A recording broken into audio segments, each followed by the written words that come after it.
नमस्कार दोस्तों, योगिनी एकादशी का व्रत बहुत ही महत्वपूर्ण माना जाता है। योगिनी एकादशी पर भगवान विष्णु की पूजा करना काफी शुभ माना जाता है। जो व्यक्ति योगिनी एकादशी पर भगवान विष्णु की पूजा अर्चना करता है, उससे पाप से मुक्ति मिलती है। माना जाता है कि योगिनी एकादशी का व्रत करने वाले लोगों को मृत्यु के बाद भगवान विष्णु के चरणों में जगह प्राप्त होती है। तो आइए जानते हैं कि योगिनी एकादशी व्रत कब है और इसकी शुभ मुहूर्त तथा सही तिथि क्या है। हर वर्ष आषाढ़ मास के कृष्ण पक्ष की एकादशी तिथि को योगिनी एकादशी का व्रत रखा जाता है। इस बार योगिनी एकादशी 21 जून को पड़ रही है।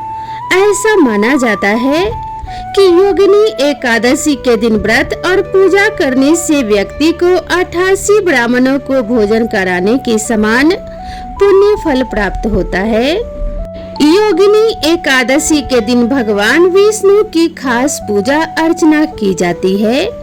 माना जाता है कि इस दिन व्रत करने से व्यक्ति के सभी पाप मिट जाते हैं। तो आइए जानते हैं योगिनी एकादशी का शुभ मुहूर्त, कथा और पूजा विधि के बारे में। हिंदू पंचांग के अनुसार आषाढ़ मास के कृष्ण पक्ष की एकादशी तिथि 21 जून को सुबह 7:18 पर शुरू होगी और तिथि का समापन 22 जून को सुबह 4:27 पर होगा। इस व्रत का पारण 22 जून को दोपहर 1:47 से लेकर शाम 4:35 पर होगा। योगिनी एकादशी के दिन सुबह स्नान के बाद भगवान विष्णु और माता लक्ष्मी की विधिवत पूजा करें। भगवान को फल फूल अर्पित करें और श्रद्धा के साथ उनकी आरती और पूजन करें। गुड़ चना का भी प्रसाद चढ़ाएं। इस पूजा से भगवान विष्णु आपके जीवन में सकारात्मक ऊर्जा का प्रवेश करेंगे। वहीं माता लक्ष्मी आपके धन के भंडार को भी भरेंगी। जो भी भक्त योगिनी एकादशी का व्रत रखते हैं, उनके समस्त पाप मिट जाते हैं। योगिनी एकादशी का व्रत करने से व्यक्ति को मृत्यु के बाद नरक के कष्टों से मुक्ति मिलती है। इस व्रत को करने वाले भक्तों को यमदूतों के बजाय देवदूत आकर स्वर्ग की ओर लेकर जाते हैं। योगिनी एकादशी के व्रत को करने से भगवान विष्णु की कृपा से मोक्ष की प्राप्ति होती है। इस व्रत के पुण्य से व्यक्ति को 88,000 ब्राह्मणों को भोजन कराने जितना पुण्य मिलता है, जिससे आपका जीवन धन्य हो जाता है और उसे स्वर्ग में सम्मानजनक स्थान प्राप्त होता है।